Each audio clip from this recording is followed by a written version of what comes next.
Very good morning students. कैसे हैं बेटा आप सब? आपने अपनी एक्सरसाइज 4.2 की क्वेश्चन नंबर 12 तक की वीडियो तो आपने वॉच कर ली होगी। ठीक है, आज हम क्वेश्चन नंबर 13, 14, 15 और 16 ये सब आपके साथ जो है डिस्कस करेंगे। ठीक है, दूसरी बात बेटा, मैंने आपको बताया था कि जल्दी आपको आपका असाइनमेंट मिल जाएगा, तो मैं स्कूल वेबसाइट पे उसको अपलोड कर चुकी हूँ आपके असाइनमेंट को। ठीक है, तो जो असाइनमेंट है बेटा आपका वो 3.3 और 3.4 पे बेस्ड है। तो आप वो असाइनमेंट मुझे जल्दी से जल्दी सॉल्व करके जो है आप मुझे व्हाट्सएप कर दीजिएगा या ईमेल आईडी पे, जैसे आपने प्रीवियसली किया था। आप मेल भी कर सकते हो, आप मुझे व्हाट्सएप भी कर सकते हो। ठीक है, और कोशिश कीजिए कि अब की बार जो है ये जो आपको डेट दे रखी है उससे पहले पहले ही आप कोशिश कीजिए कि आप उसे सबमिट करवा दीजिए। टोटल 15 क्वेश्चन है आपके इसमें। अगर आपको स्कूल वेबसाइट का वैसे सबको पता ही है, अगर नहीं पता है तो www.shrikrishnapublicschool.in। ठीक है, तो ये है आपकी वेबसाइट। ठीक है बेटा, और दूसरा जो है पीडीएफ मैं सेंड कर चुकी हूँ आपको 4.2 की। आगे जो फर्दर एक्सरसाइजेस की पीडीएफ होगी वो मैं आपको जल्द ही सेंड कर दूँगी। ठीक है, तो चलिए हम स्टार्ट करते हैं बेटा अपना क्वेश्चन नंबर 13। और क्वेश्चन नंबर 13 पे मार्क कर लीजिए, that is a very important question. Question number 13 is very important. Frequently जो है बेटा वो आपसे सीबीएसई बोर्ड की क्लासेस में ये क्वेश्चन पूछा जाता है। देखिए, ये आपका डिटर्मिनेंट दे रखा है बेटा और उसको हमें इवेल्युएट करना है equals to 1 + a² + b² whole cube. ये हमें वैल्यू दे रखी है। तो सबसे पहले बेटा देखें, जो मैंने आपको बताया था कल भी कि जो भी हमें रेशियो प्रूफ करनी होती है, अब हम उसमें पहले ये देखते हैं कि राइट हैंड साइड में जो हमें प्रूफ करना है, क्या ऐसी फॉर्मेशन किसी ऑपरेशन को लगाने से हमारे पास लेफ्ट हैंड साइड में फॉर्म हो रही है या नहीं हो रही है। देखिएगा, मुझे बेटा यहाँ चाहिए 1 + a² + b²। We should need is, and here is 1 + a² - b²। here is 1 - a² + b², and here is 1 - a² - b²।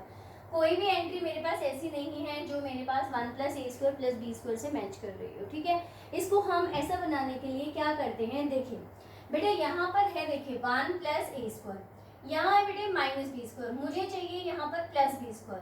अगर इस b² को मैं माइनस के इंस्टेड +b² बना दूं तो हमारा एक रेशो आ जाएगी, यानी कि हम कुछ ऐसा कर सकते हैं कि कॉमन निकाल लें उसको। तो उसके लिए यहाँ देखिए अपने C3 पे आइए। ठीक है, यहाँ पर C3 का पहला एलिमेंट क्या है, -2b। अगर मैं इसको b से मल्टीप्लाई कर दूं C3 को, तो देखिए जैसे आप b से मल्टीप्लाई करेंगे क्या बन जाएगा बेटा, ये इट बिकम्स 2b², यही बनेगा -2b²। अब अगर मैं इसको इसमें ऐड कर दूं तो भाई ये तो -3b² बन जाएगा, बट मुझे चाहिए +b²। तो उसके लिए मैंने क्या किया, इसको b से मल्टीप्लाई करके इसमें क्या कर दूंगी प्लस। तो पहला ऑपरेशन मेरे माइंड में जो आया कि मैं C1 में चेंज करूं कि C1 is change bye C1 plus of C1 minus of BC3। और दूसरा ऑपरेशन देखिएगा, हम इसी तरीके से C2 पे लगाते हैं कि C2 प्लस ऑफ AC3। कि C1 में तो मैंने क्या किया कि ये जो C3 है इसको B से मल्टीप्लाई किया और C1 में माइनस किया, और C2 में चेंज किया कि मैंने C3 को A से मल्टीप्लाई किया और C2 में प्लस किया। देखिए अब चेंज क्या आता है, ध्यान से ऑब्जर्व कीजिएगा इसे। हम इसको b से मल्टीप्लाई करेंगे तो अभी आपको बताया कि ये -2b² बन जाएगा, तो 1 + a² minus of b² minus करने पर ये बन जाएगा +2b²। हमने इसको b से मल्टीप्लाई किया था तो यहाँ है 2ab, और यहाँ पर भी आपके पास कितना बनेगा 2ab, बट माइनस हो जाएगा क्योंकि हमने इसको माइनस किया है। इधर है बेटा 2b माइनस, जब आप इसको b से मल्टीप्लाई करेंगे तो क्या ये वैल्यू ऐसे बनेगी b minus a² minus of b³, यही वैल्यू आएगी बेटा आपके पास। जी बिल्कुल। अब इसके बाद हमें यहाँ पर ऑपरेशन लगाना है C2 में क्या हमने चेंज किया है कि इसको a से मल्टीप्लाई करके इसमें प्लस किया है। तो पहला एलिमेंट बनेगा 2ab माइनस ऑफ 2ab, क्योंकि ऐड करेंगे ये ऑलरेडी माइनस का है।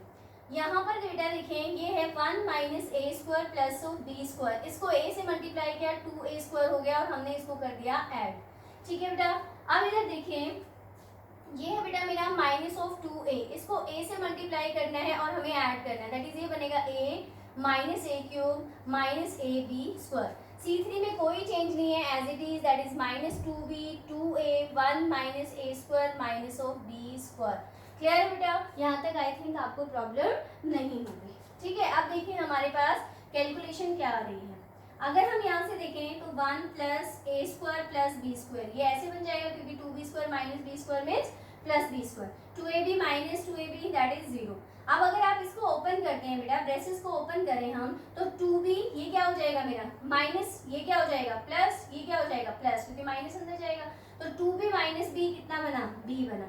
ये कितना हो जाएगा a स्क्वायर b, और ये कितना हो जाएगा प्लस ऑफ b क्यूब। कुछ ऐसे ही वैल्यू आएगी आपके पास, ठीक है। अब 2ab माइनस 2ab क्या हो गया बेटा 0। अब यहाँ देखिए 2a square minus a square, यानी कि ये क्या बन गया 1 plus a square plus of b square, यही बना बेटा आपके पास। यहाँ देखिए जब आप इस ब्रेसेस को ओपन करेंगे तो minus 2a plus a that is minus of a cube minus of a b square, यही वैल्यू बन रही है बेटा।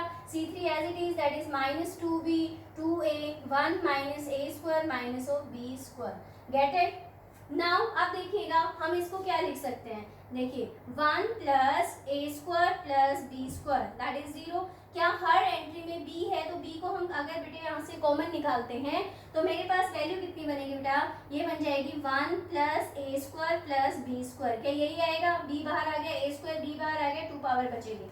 इधर बेटा देखिए 0, ये आपके पास क्या है बेटा 1 plus a square plus b square. बेटा अगर मैं यहाँ से माइनस ऑफ a को कॉमन निकालती हूँ तो क्या इनसाइड की जो बची हुई वैल्यू होगी that will be 1 plus a square plus b square.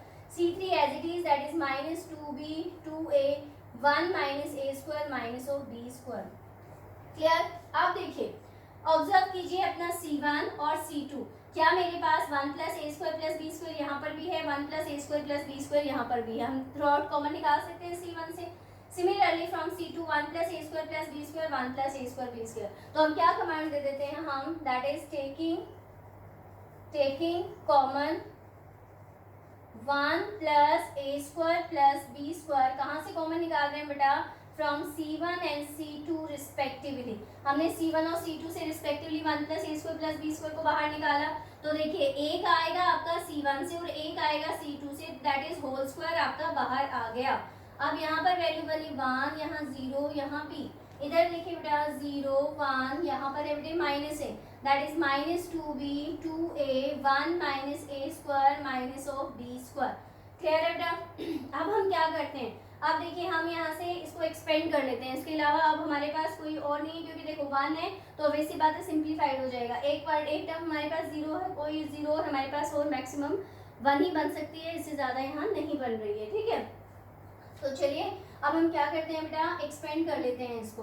अब वो आपकी मर्जी है आप किसके थ्रू एक्सपेंड कर रहे हैं, तो हम यहाँ पर एक्सपेंड कर लेते हैं इसको, expanding bye C1, expanding bye C1, हम C1 के थ्रू इसको एक्सपेंड कर लेते हैं।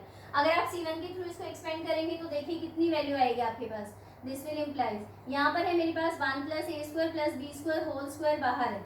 आप देखिए यहाँ पर एक 1 आएगा, सबसे पहले तो ये 1 बचा आपके पास 1, इनसाइड की वैल्यू देखिए कितनी बचती है, eliminating first row first column, यही आपके पास वैल्यू बचेगी, तो मल्टीप्लाई कीजिए, इसको मल्टीप्लाई करेंगे तो कितना आ जाएगा, डायरेक्टली लिख दूँ, यहाँ पर अगर हम मल्टीप्लाई करेंगे तो ये बनेगा बेटा 1 प्लस ए square minus B square plus 2a square, 1 के साथ तो ये आएगा क्योंकि ये एलिमिनेट हो जाएगा, ये इससे मल्टीप्लाई होगा, ये इससे मल्टीप्लाई होगा, माइनस लेंगे तो ये प्लस 2a स्क्वायर बन जाएगा, ठीक है। अब नेक्स्ट एलिमेंट मेरा क्या है 0, ये a1 1 है, ये a2 1 है, ये a3 1 है, a3 1 है तो b भी कैसा आएगा आपका पॉजिटिव आएगा, that is plus of b into.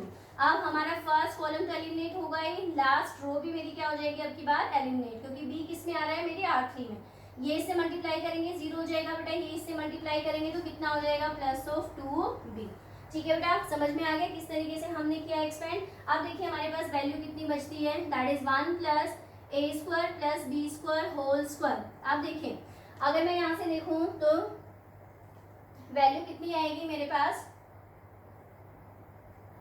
देखिए इधर से एलिमिनेट करेंगे आप फर्स्ट रो फर्स्ट कॉलम को, ठीक है, तो यहाँ है आपका 1 माइनस ऑफ ए स्क्वायर, ठीक है, ये हमने बाय मिस्टेक प्लस लिख दिया था, it is 1 minus A square 1 minus A square minus B square plus of 2a square, तो यहाँ देखिए minus A square plus 2a square, तो यहाँ पर बना 1 plus A square plus 1 plus A square minus of B square, ठीक है बेटे, और ये 2b स्क्वायर तो that is plus of 2b square. अब minus B square plus 2b square से क्या बनेगा, ये plus B square, this will implies 1 plus A square plus B square whole square, तो ये था बेटा, और एक वैल्यू यहाँ से आ गई 1 प्लस ए स्क्वायर प्लस बी स्क्वायर, तो 2 पावर ये रही 1 ये रही, तो क्या हमारे पास रेशियो प्रूव होगी, this will implies it is equals to 1 plus A square plus B square whole cube which is equals to our RHS right hand side. ठीक है बेटा, तो ये था आपका क्वेश्चन नंबर 13, जो बहुत ही इंपॉर्टेंट क्वेश्चन है, फ्रीक्वेंटली आपकी बोर्ड क्लासेस में पूछा जाता है। ठीक है, मैं दोबारा इसको रिपीट करवा देती हूँ क्योंकि इंपॉर्टेंट है। देखिए, सबसे पहले बेटा मेरे पास ये डिटरमिनेंट की वैल्यू है और हमें जो है वो ये रेशो यहाँ से प्रूव करनी है। ठीक है, अब मेरा काम सबसे पहले ये होगा कि ये जो आपके पास टर्म है, इस टर्म को मैं अपनी रिक्वायर्ड टर्म की फॉर्मेट में चेंज करूँ। दैट इज मेरे पास मुझे चाहिए 1 + a² + b², but we have 1 + a² - b²। सबसे पहले हमने बेटा जो -b² है उसको +b² बनाने के लिए क्या किया कि जो आपका C3 था उसको कम्प्लीटली B से क्या किया हमने, मल्टीप्लाई, और उसको किस में ऐड कर दिया हमने, C1 में ऐड कर दिया। ठीक है, C1 में सब्ट्रैक्ट कर दिया, सॉरी। तो C1 is change bye C1 minus of BC3, और इसी तरीके का चेंज जो है वो हमने C2 में किया कि C3 को A से मल्टीप्लाई किया और C2 में हमने क्या कर दिया, ऐड कर दिया। तो जब हम ऐसे अपनी कैलकुलेशन करेंगे तो ये कैलकुलेशन के बाद मेरे पास यहाँ पर ये 1 + a² + b² बनेगा, ये 0 हो गया। यहाँ से देखेंगे तो जैसे आप इनसाइड में लेके जाएंगे माइनस को, तो this will be negative, positive, positive. 2b - b से b बन गया, ये दोनों टर्म्स प्लस की हो गई आपके पास। 2ab 0 हो गया बेटा, -a² + 2a² से ये +a² बना, -2a + a माइनस a, ये जो आपका -a³ है -ab² है, ये एज इट इज है। ठीक है बेटा, तो ये टर्म कुछ इस तरीके से आफ्टर सोल्यूशन आपको मिलेगी। अब हम देखते हैं कि मेरा जो C1 और C2 है इसमें से आपका 1 + a² + b² थ्रू आउटली कॉमन आ सकता है। तो हमने यहाँ से भी और यहाँ से भी जब हम कॉमन लेंगे तो 1 + a² + b² होल स्क्वायर बाहर आएगा, क्योंकि एक आ रहा है C1 से बाहर और एक आ रहा है C2 से बाहर, तो इसलिए स्क्वायर की फॉर्म में आ जाएगा आपके पास ये। तो 1 0b 0 1 -a -2b 2a 1 - a² - b² as it is. Now अब हम इसको एक्सपेंड करते हैं बेटा C1 के थ्रू। C1 में 3 एलिमेंट है आपके पास, जिसमें से एक 0 है। पहले हम 1 देखेंगे तो 1 के पहले हमारा प्लस का साइन आएगा, क्योंकि it is the value of a1 1। अब 1 करेंगे तो बेटा C1 के थ्रू करें तो C1 एलिमिनेट होगा, और 1 मेरा R1 में आ रहा है तो ये एलिमिनेट होगा। इसको मल्टीप्लाई करेंगे तो कितना आएगा, 1 - a² - b², इसको करेंगे तो +2a²। क्लियर। नेक्स्ट मेरा 0 है, नेक्स्ट आएगा b। अब देखते हैं कि b कौन सा एलिमेंट है, a31, that is 3 + 1 4, 4 mean C1, therefore 4 b के सामने भी कौन सा साइन आएगा, b के साथ प्लस का साइन आएगा b। अब ये रो कॉलम मेरा एलिमिनेट हो रहा है, ये रो एलिमिनेट होगी तो ये तो 0 हो गया, इसको मल्टीप्लाई करेंगे तो कितना आ जाएगा, माइनस है तो माइनस एक और आने की वजह से क्या बन जाएगा, +2। ठीक है, तो कैलकुलेशन के बाद ये बना मेरा 1 + a² + b² होल स्क्वायर मेरा ऑलरेडी हमारे पास था कॉमन निकालने की वजह से, इसलिए हमारा आंसर आ गया 1 + a² + b² whole cube. Is it clear to everyone? So please have a look on this.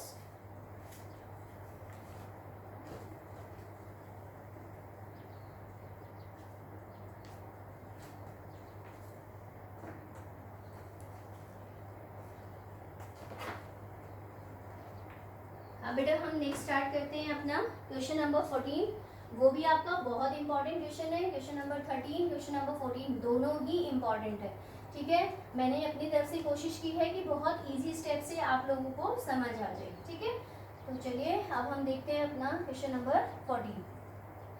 और बेटा मेरी आपसे हर वीडियो में मैं आपको बोलती हूँ कि अपना काम बिल्कुल टाइम टू टाइम किया करो, कोई भी आप जो है लापरवाही नहीं कीजिए। अदरवाइज अगर आपने अभी लापरवाही की तो सिलेबस आगे बढ़ता रहेगा और आपके ऊपर बर्डन बढ़ता चला जाएगा। ठीक है, अभी तो हम सिर्फ एनसीईआरटी डिस्कस कर रहे हैं, फिर आगे जो हम अपनी अदर बुक्स को भी डिस्कस करेंगे, एक्स्ट्रा क्वेश्चन देंगे, आपको कॉन्सेप्ट क्लियर नहीं होगा तो आप उनको सॉल्व नहीं कर पाएंगे। ठीक है, तो बार बार कहने का हमारा मेन मोटिव यही है कि आप अपना काम टाइम से पूरा करें, कॉन्सेप्ट की क्लियरिटी बिल्कुल 100% रखें। ठीक है, now come at question number 14। Here is a determinant. It is a² + 1. It's ab, it's ac, ab, b² + 1, bc, ac, bc and c² + 1, and we are to show it is equals to 1 + a² + b² + c²। ये हमें यहाँ से prove करना है। ठीक है, इस पे भी मार्क कर लीजिएगा। That is also a important question, it is also very important question. तो देखिए अब हम स्टार्ट करते हैं बेटा इसका सोल्यूशन करना। देखिए बेटे हमें जो राइट हैंड साइड में रेशो चाहिए वहाँ आपको चाहिए 1 + a² + b² + c²। अब यहाँ देखिए आपका 1 + a² यहाँ पर है, यहाँ 1 प्लस बी स्क्वायर है, यहाँ 1 प्लस सी स्क्वायर है, यहाँ बी स्क्वायर और सी स्क्वायर नहीं है, यहाँ ए स्क्वायर सी स्क्वायर नहीं है, यहाँ ए स्क्वायर बी स्क्वायर नहीं है। यानी कि मेरे को कोई ऐसा ऑपरेशन लगाना पड़ेगा कि मेरे पास a square B square c square सारे एक ही लाइन में लाइनअप हो जाएं with additive identity, that is 1 plus A square plus B square plus C square.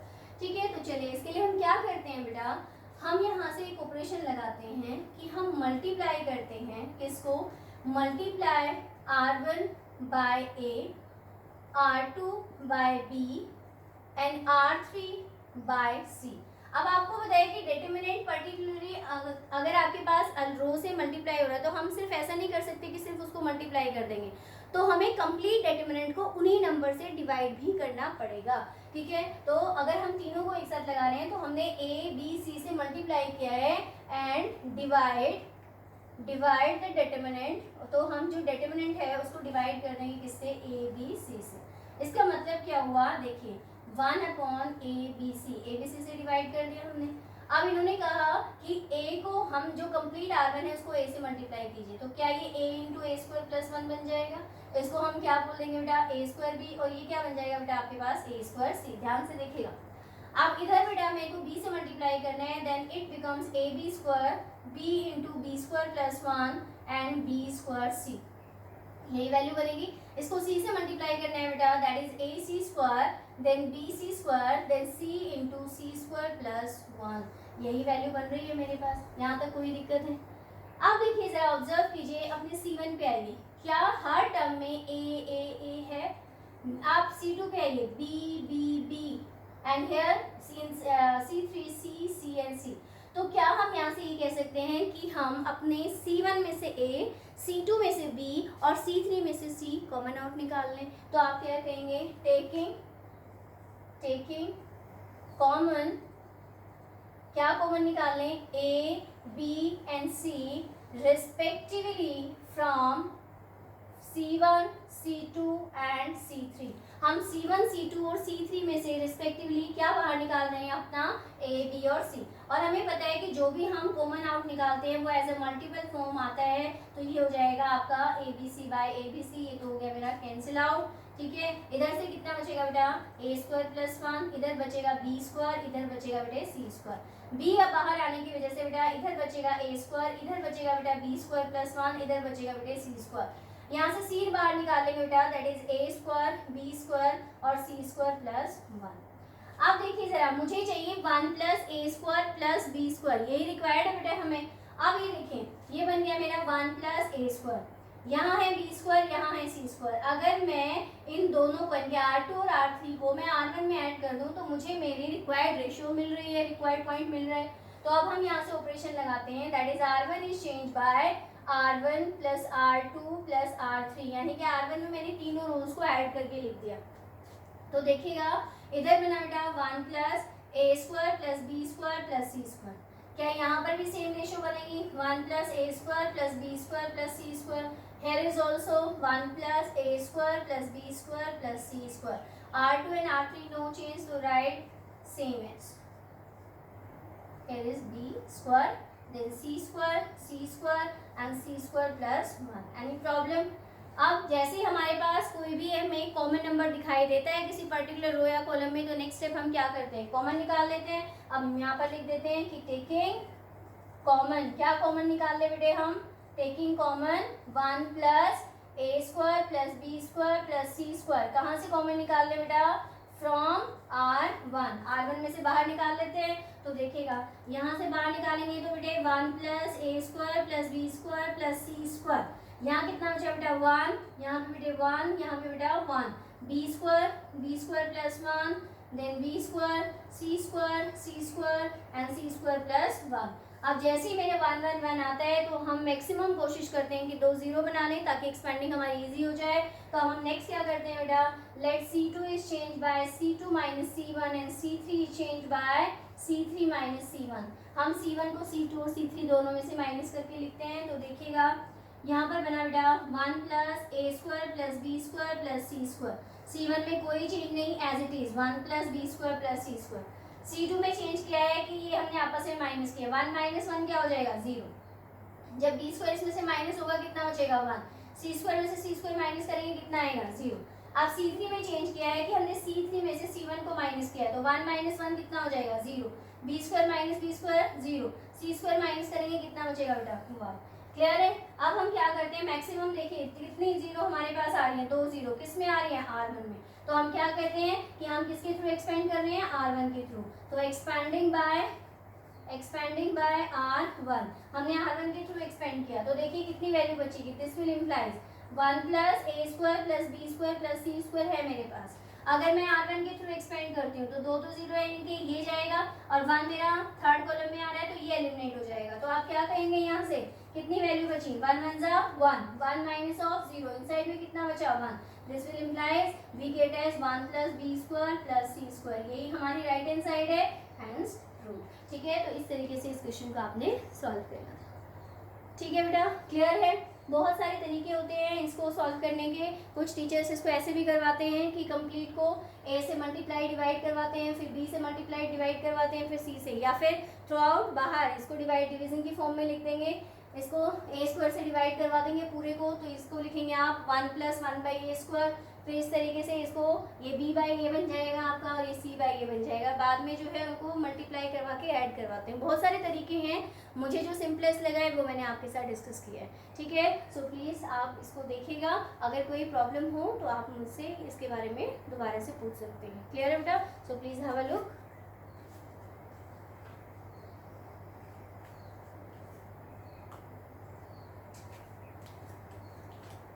I think कोई प्रॉब्लम होगी नहीं। अब बेटा जो 4 मार्क्स में आने वाले क्वेश्चन है वो हमारे यहाँ से कंप्लीट हो गए हैं।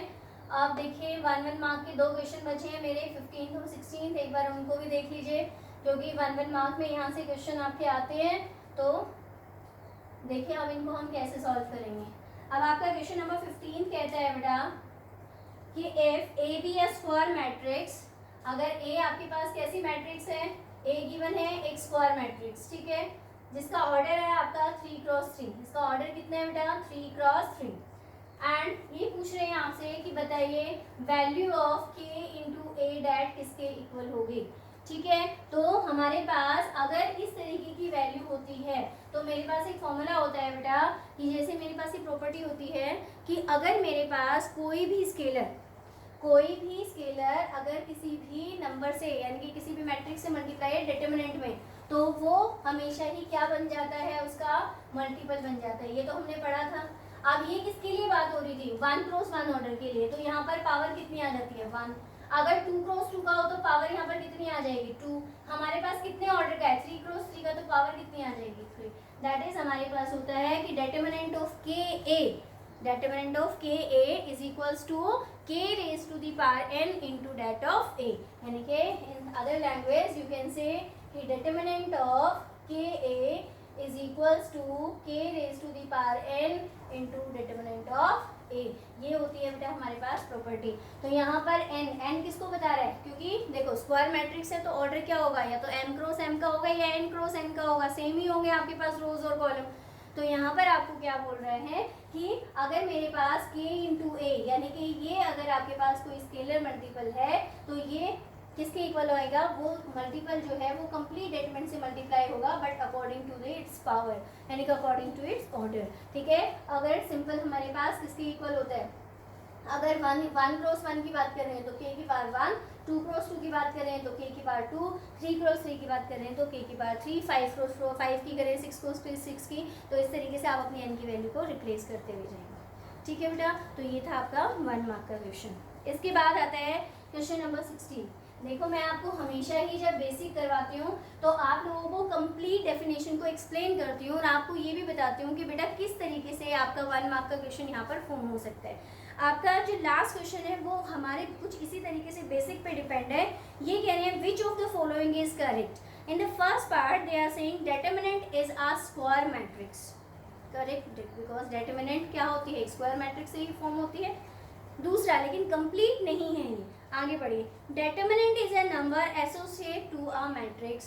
लेकिन यहाँ पर इन्होंने मैट्रिक्स बोला, तो मैट्रिक्स में तो आपकी रेक्टेंगुलर भी हो सकती है और स्क्वायर भी हो सकती है, तो ये भी कंप्लीट नहीं है, यानी कि ये भी इनकरेक्ट हो गया।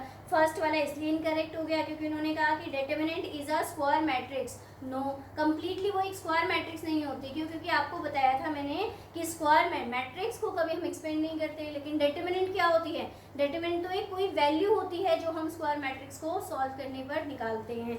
अब आगे मेरे पास क्या है, नेक्स्ट सी पार्ट देखिएगा। Determinant is a number associated to a square matrix. यही आपको मैंने डेफिनेशन में बताया था कि what is a determinant. So determinant is a unique number that we get from a square matrix. तो यही है हमारे पास। तो आप क्या कहेंगे? बाय डेफिनेशन ऑफ आर, इसमें सिंपली 16th में क्या कह सकते हैं कि by definition of determinant we can say, by definition of determinant we can say RC part will be your correct answer, that is determinant is a unique number that is associated with a square matrix, यानी कि matrix का square होना भी जरूरी है, ठीक है। और वो नंबर यानी कि determinant बेसिकली है क्या? एक नंबर है, एक यूनिक नंबर है जो किसी भी स्क्वायर मैट्रिक्स से ही हमें मिल सकता है, ठीक है बेटा। तो ये थी आपकी एक्सरसाइज जो हमने कंप्लीट की अपनी 4.2, ठीक है। अभी यहाँ तक आई थिंक आपको दिक्कत नहीं रही होगी। अब देखो थोड़ा सा आपको बेसिक बता देती हूँ एक्सरसाइज 4.3 के लिए कि 4.3 में हमें क्या गिवन है, क्या प्रूफ करना है, कौन कौन सा बेसिक हम यहाँ पर यूज़ करने वाले हैं, ठीक है। तो ध्यान से देखिएगा, 1 मार्क का क्वेश्चन ही बन सकता है बेटा आपका, जो आपकी एक्सरसाइज 4.3 है वहाँ से। देखिए बेटा, सबसे पहले जो हमारी एक्सरसाइज है 4.3 वो डिपेंड करती है, वहाँ पर एक वर्ड आएगा और वो है एरिया ऑफ ट्राइंगल। तो ये जो आपका या एरिया ऑफ, सिंपल लिख लीजिए एरिया ऑफ ट्राइंगल। मैंने ऐसा क्यों नहीं लिखा? क्योंकि जो ये आपकी ये नोटेशन है वो हम डेट से भी बताते हैं, ठीक है। तो एरिया ऑफ ट्राइंगल ये हमारा जो नेक्स्ट एक्सरसाइज 4.3 के लिए बेसिक पढ़ना है हमें, जो वहाँ पर हमें यूज़ करना है। अब हम इस एरिया ऑफ ट्राइंगल को कैसे कैलकुलेट करें? देखो ये वर्ड हमारे लिए, एक टॉपिक हमारे लिए बड़ा फेमिलियर सा लगता है। 6-7 स्टैंडर्ड से हम पढ़ना स्टार्ट कर देते हैं what is the area of triangle and how we find it this, ठीक है। तो हमने पहले पढ़ा कि एरिया ऑफ ट्राइंगल क्या होता है। बहुत सारे तरीके होते हैं कि आप कहते हैं कि area of triangle is equals to, आप कहते हैं half of base into height, ऐसे ही बोलते हैं। फिर आपने एक ऐसे भी पढ़ा होगा प्रीवियसली क्लास में, that is area of triangle is equals to half of x1 into y2 minus y3 plus x2 into y3 minus y1 plus x3 into y1 minus y2। if there is a triangle, अगर मैं एक ऐसा triangle form कर दूँ बेटा, एक triangle ABC having vertices as x1 y1 x2 y2 and x3 y3, ऐसा ही कुछ पढ़ा है आपने। अब हम इसको डेटर्मिनेंट के थ्रू कैसे बताएं, यानी कि डेटर्मिनेंट मेथड क्या बोलता है कि किस तरीके से हम अपने एरिया को कैलकुलेट करें। तो उसका एक पर्टिकुलर मेथड है बेटा, देखिए। तो by determinant area of triangle, ध्यान से पढ़िएगा, इज इक्वल्स टू, देखिए हाफ ऑफ, ठीक है। सबसे पहले ये देखिए हमारे वर्टिसेस कौन कौन से हैं। पहला वर्टिसेस क्या है बेटा? x1 y1, दूसरा क्या है बेटा? x2 y2, तीसरा क्या है बेटा? x3 y3। अब ये तो हमने, क्योंकि डेटर्मिनेंट है तो ऑब्वियसली बात है हमें रोज और कॉलम की फॉर्म में लेना पड़ेगा इसे। लेकिन क्या मैं अगर इतना लिख दूँ तो मैं क्या यहाँ से एरिया फाइंड आउट कर सकती हूँ? नेवर, कभी भी नहीं कर सकती मैं यहाँ से एरिया फाइंड आउट। क्यों?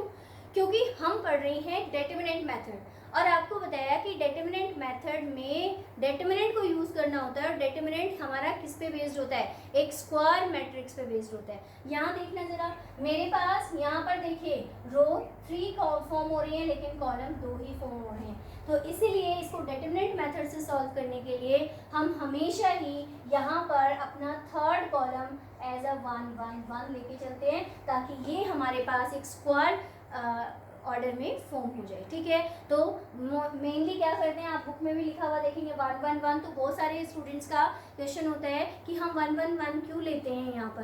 तो 1 1 1 हम सिर्फ अपनी स्क्वायर जो आपका ऑर्डर है उसको कंप्लीट करने के लिए लेते हैं बेटा यहाँ पर, ठीक है। तो 2 डायमेंशनल में हम यहाँ पर पढ़ते हैं अपना x1 और y1 यही हमारे पास गिवन होते हैं। तो बेटा जब हम इसको ओपन करेंगे ना, अब हमें डिटरमिनेंट प्रूव करना आता है, तो देखिए हमारे पास जैसे हम इस डिटरमिनेंट को एक्सपेंड करेंगे हमारे पास यही वैल्यू फॉर्म हो जाएगी जो हम ऑलरेडी प्रीवियस क्लास में पढ़ चुके हैं। देखिएगा कैसे, इज इक्वल्स टू हाफ। देखो अगर आप डिटरमिनेंट को एक्सपेंड करते हो, अगर मैं इसको सी आपने r1 के थ्रू एक्सपेंड करती हूँ, ठीक है, सॉरी c1 के थ्रू एक्सपेंड करती हूँ, अकॉर्डिंग टू दिस आप कहेंगे x1 इंटू, आप एलिमिनेट करेंगे फर्स्ट रो को फर्स्ट कॉलम को, तो कितना आ गया बेटा आपके पास y2 माइनस y3, ठीक है। इसके बाद बेटा आप नेक्स्ट करेंगे, ये क्या है बेटा मेरा a11, ये क्या है बेटा मेरा a23, तो माइनस ऑफ x2। अब यहाँ पर सेकेंड रो और आपका फर्स्ट कॉलम, तो यहाँ से कितना आएगा बेटा y1 माइनस ऑफ y3, ठीक है। तो अगर मैं यहाँ से माइनस को बाहर निकालूँ तो ये हो जाएगा प्लस, और यहाँ पर क्या लिख दूँ मैं y3, और यहाँ पर क्या लिख दूँ बेटा मैं y1। क्या है बेटा ना, नेक्स्ट नंबर क्या है बेटा मेरा x3 प्लस आएगा क्योंकि ये मेरा a31 होता है। अब ये देखें eliminating first row first column and the third row, तो कितना है बेटा मेरा y1 माइनस ऑफ y2। तो देखिए क्या यही मैंने फॉर्मूला यहाँ पर लिखा हुआ है, यही मेरे पास आफ्टर एक्सपेंडिंग द डिटरमिनेंट आ रहा है, ठीक है। अब आपको एक्सरसाइजेस के क्वेश्चन में क्या करना होगा कि जो भी आपके पास ये x1 y1 x2 y2 ये 3 वर्टिसेस आपको ट्राइंगल के गिवन होंगे, आपने अपने जो वर्टिसेस हैं उनको इस फॉर्मेट में पुट करना है, लास्ट कॉलम C3 को 1 1 1 लेना है, और इस तरीके से हम फॉर्म करेंगे तो ये मेरे पास क्या आ जाएगा एरिया ऑफ ट्राइंगल इतना स्क्वायर यूनिट, ठीक है बेटा। फर्स्ट चीज़ तो यहाँ पर ये थी कि इस तरीके का क्वेश्चन आपके पास आएगा। दूसरी बेटा एक चीज़ ध्यान से देखिएगा, अब मैं यहाँ पर ये डिटरमिनेंट ले रही हूँ, अब जो मेरे डिटरमिनेंट है बेटा ये आपका पॉजिटिव भी हो सकता है और डिटरमिनेंट हमारा नेगेटिव भी आ सकता है। बिल्कुल हो सकता है कि जब हम डिटरमिनेंट की वैल्यू निकालते हैं तो वो -4 भी या कोई भी एक माइनस नंबर आप जनरली मान लीजिए मान लीजिए आपने डिटरमिनेंट को एक्सपेंड किया और वैल्यू आपके पास कितनी आ गई k, तो वो ज़रूर थोड़ा ना है कि k ही होगी, वो माइनस भी हो सकती है आपके पास। लेकिन क्या एरिया कभी नेगेटिव हो सकता है? एरिया नेवर भी नेगेटिव। तो जब भी हम यहाँ पर अपना एरिया कैलकुलेट करें तो हम हमेशा ही डिटरमिनेंट मेथड में क्या लेते हैं, एब्सोल्यूट वैल्यू लेते हैं। कौन सी वैल्यू लेते हैं? Absolute value. अब ये एब्सोल्यूट वैल्यू होती क्या है? एब्सोल्यूट वैल्यू होती है जो एक्चुअल वैल्यू होती है, उसमें हम प्लस और माइनस को नहीं देखते। मान लीजिए कि आपके पास वैल्यू 3 आ रही है तो हम 3 को देखेंगे, हम प्लस और माइनस की वैल्यू, प्लस और माइनस नहीं देखेंगे उसका, क्योंकि एरिया मेरे पास कभी भी नेगेटिव नहीं होता। तो कुछ जो है वो यहाँ पर इस फॉर्मूले को ऐसे भी बता देते हैं कि area of triangle is equals to half of, ऐसे भी लिख देते हैं area of triangle is equals to half of MOD, और फिर ये डैट लगाते हैं, ठीक है। MOD मीन्स मॉडुलस, यानी कि अगर नेगेटिव वैल्यू आती है तो भी वो पॉजिटिव हो जाता है। तो इसीलिए आपको यहाँ घबराने की जरूरत नहीं है कि मैम ने तो फॉर्मूला हमारा ऐसे लिखा था, उसमें तो कोई MOD लिखा नहीं हुआ था। तो इसका मतलब सिर्फ यही है, हमने आपको बताया कि हमें एब्सोल्यूट वैल्यू लेनी होती है डिटरमिनेंट की। एब्सोल्यूट वैल्यू से मतलब है कि हम सिर्फ वैल्यू को चेक करेंगे, हम उसकी पॉजिटिव और नेगेटिव पार्ट को नहीं देखेंगे, ठीक है बेटा। तो ये है हमारे पास एक वैल्यू, एक आपका नोट। दूसरी बात बेटा, यहाँ पर एक इस तरीके का क्वेश्चन आएगा कि आपको एरिया ऑफ ट्राइंगल ऑलरेडी दे रखा होगा। देखो एक तो इस टाइप का आएगा आपका कि आपको वर्टिसेस दे रखे हैं और ये कहेंगे आपको कि area of triangle find out कीजिए, ठीक है।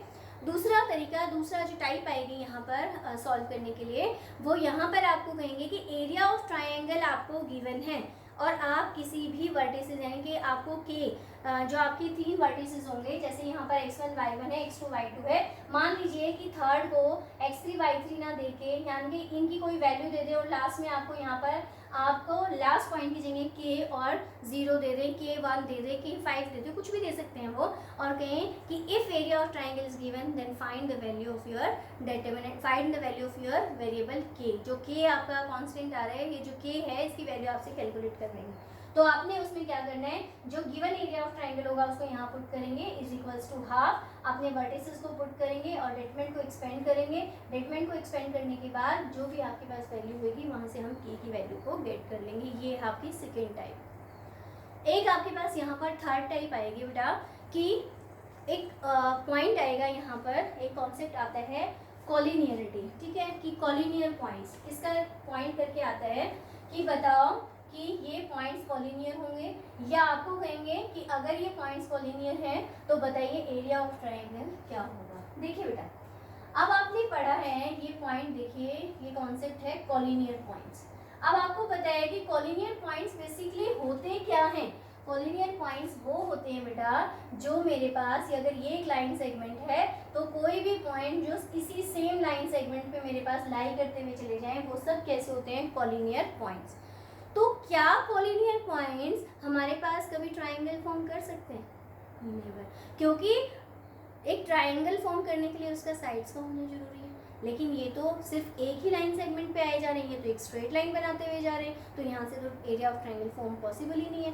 तो इसीलिए अगर मेरे पास पॉइंट्स कॉलिनियर दे रखे हैं और ये आपसे 1 मार्क में पूछते हैं what will be the area of the triangle, then if points are collinear then you can say the area of triangle must be 0, क्योंकि यहाँ से कोई ट्राइंगल बनेगा ही नहीं, इसलिए एरिया क्या हो जाएगा, 0 हो जाएगा। ठीक है, दूसरा पार्ट करके क्या आएगा, वो आपको कहेंगे कि कुछ पॉइंट्स दे रखे होंगे, वो कहेंगे कि show these are collinear points. तो आप क्या करेंगे, उनको एरिया के फॉर्मेट में पुट करके देखेंगे। अगर आफ्टर कैलकुलेशन यहाँ पर इस फॉर्मेट में पुट करेंगे और इसमें पुट करने के बाद लास्ट में आपकी वैल्यू 0 आ जाए, कोई न्यूमेरिक नंबर ना आके क्या आ जाए 0, तो आप क्या कहेंगे कि पॉइंट्स कैसे हैं आपके, कॉलिनियर है। 3 टाइप, एक आती है बेटा 4 टाइप। 4th टाइप में क्या होगा कि ये यहाँ से आपको कोई भी 2 पॉइंट दे देंगे, कहेंगे 1.24 है सपोज कर लीजिए, एक आपका 5, 6 है, ये कहेंगे इन 2 पॉइंट्स को ज्वाइन करते हुए, इन 2 पॉइंट्स को लेते हुए आप इक्वेशन ऑफ लाइन बनाइए, यानी कि equation of straight line form कीजिए। तो उसके लिए आपने क्या करना है कि आप जो 3rd पॉइंट हमें दे नहीं रखा, उस 3rd वर्टिसेस को हम क्या मान लेंगे, x and 1। तो इसी फॉर्मेट के अकॉर्डिंगली अगर हम देखें तो हम एरिया ऑफ ट्राइंगल में अगर इसको पुट करते हैं तो मेरे पास क्या हो जाएगा, हाफ ऑफ, क्योंकि स्ट्रेट लाइन है तो इसीलिए ऑब्वियसली बात है कि हम क्या कहते हैं कि एरिया ऑफ ट्राइंगल क्या होगा, 0 होगा। क्यों, क्योंकि ये मेरे पास अगर किसी लाइन को फॉर्म करेंगे तो ये पॉइंट्स किस तरीके के बोन बनेंगे, मेरे पास कॉलिनियर बनेंगे, इसीलिए एरिया ऑफ ट्राइंगल हम क्या लेंगे, 0। तो ये मेरे पास 2, 4, 5, 6 और ये मेरे पास हो गया x and y, 1, 1, 1 को लेते हुए हम इस डिटरमिनेंट को एक्सपेंड करेंगे और इसको हम किसके इक्वल पुट कर देंगे, 0 के। तो यहाँ से मेरे पास x और y में मेरे स्ट्रेट लाइन की इक्वेशन फॉर्म हो जाएगी। ठीक है, तो ये 4 तरीके हैं बेटा जिन पे बेस्ड, 4 टाइप्स हैं जिन पे बेस्ड हमारी एक्सरसाइजेस 4.3 में क्वेश्चंस आते हैं। तो जितना भी आपका बेसिक है 4.3 का वो मैंने यहाँ पर कंप्लीट कर दिया है। तो नेक्स्ट क्लास में हम अपनी एक्सरसाइज 4.3 को स्टार्ट करेंगे। ठीक है, इस बेसिक को आप बहुत अच्छे से पढ़िएगा, समझिएगा, और अगर कोई प्रॉब्लम आती है इसमें तो आप हमें बताइएगा। नेक्स्ट वीडियो स्टार्ट करने से पहले आपकी इस प्रॉब्लम को हम सॉल्व करेंगे। ठीक है बेटा, अपना होमवर्क कंप्लीट कीजिएगा और असाइनमेंट जल्दी से जल्दी मुझे सबमिट करवा दीजिएगा। ठीक है, have a nice day, thank you.